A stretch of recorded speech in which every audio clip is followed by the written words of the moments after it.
Talking now with Len Dawson, an NBC broadcaster, and I guess the first question I have, Len, I've never really been on both sides of the microphone before like you have, but would you say you get more of a rush in your stomach getting ready to go on the air, or would you say you got more of a rush before you stepped out on the football field every Sunday afternoon?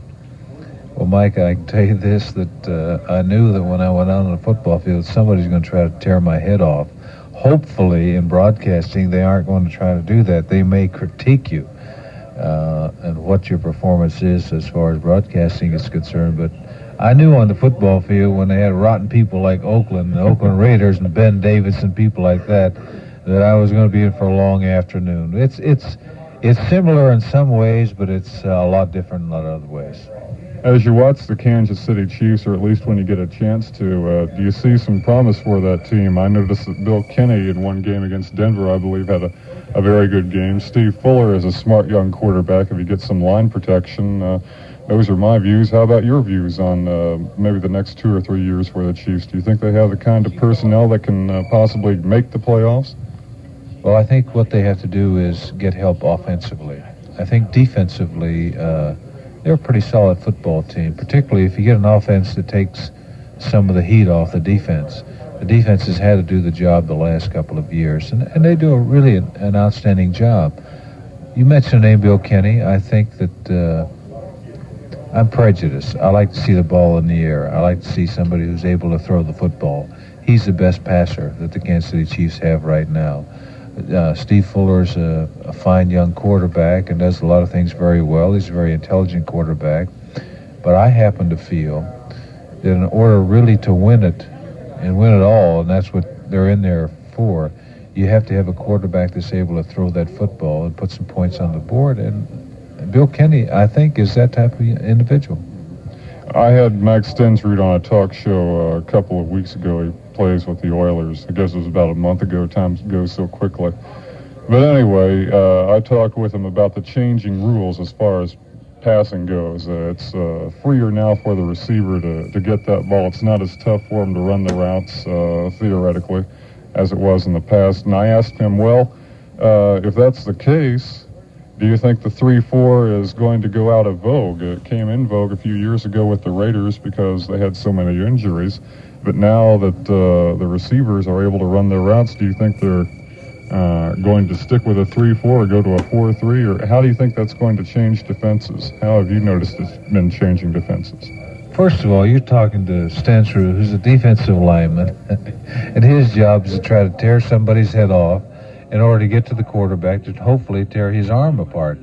That's all they're interested in. And I think that you'll see, and Houston is an example, I think, in occasions that when they get in, the opposition gets into a passing situation, they're going to 4 down linemen. They may go to 6 defensive backs, but they're going to 4 down linemen to put pressure on the quarterback. And I think that's what you're going to see. Originally, the 3-4 defensive line was very effective because the offense didn't know how to block it, because they were sending linebackers, and actually they were just sending 4 people, but they didn't know how to block it. Today they know how to block it. And so when a passing situation comes about, they're bringing at least 4 linemen to put heat on that quarterback, and I think that's what you're going to see.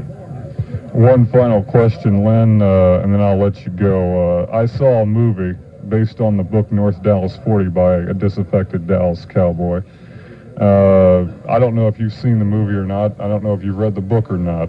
There were several situations in which the coaches turned their back on the player, sort of stabbed him in the back, situations in which drug use was prevalent to get ready for a game.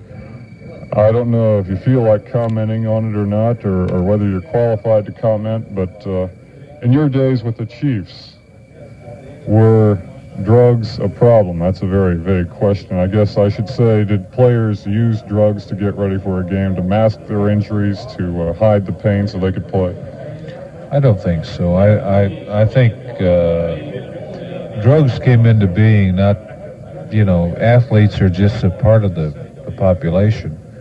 And their involvement also, I'm sure that they're involved in drugs. to a certain extent, just like anybody else. If you take everybody, but I think it was the 60s or the 70s, I guess, more so than anything, was when drugs came in. But right now, I know this, that it is being screened very, very closely. You can hardly take an aspirin with any football team without it being recorded. And in the old days, if somebody was going to get into something, it might have been Benzedrine or Dexedrine or something, that the diet pills. But it really wasn't prevalent back. We just played. We loved to play the game, and in those days, I didn't even know what drugs were back in those days, and I just learned about them in the last several years. But I don't think it was that much back in the 60s.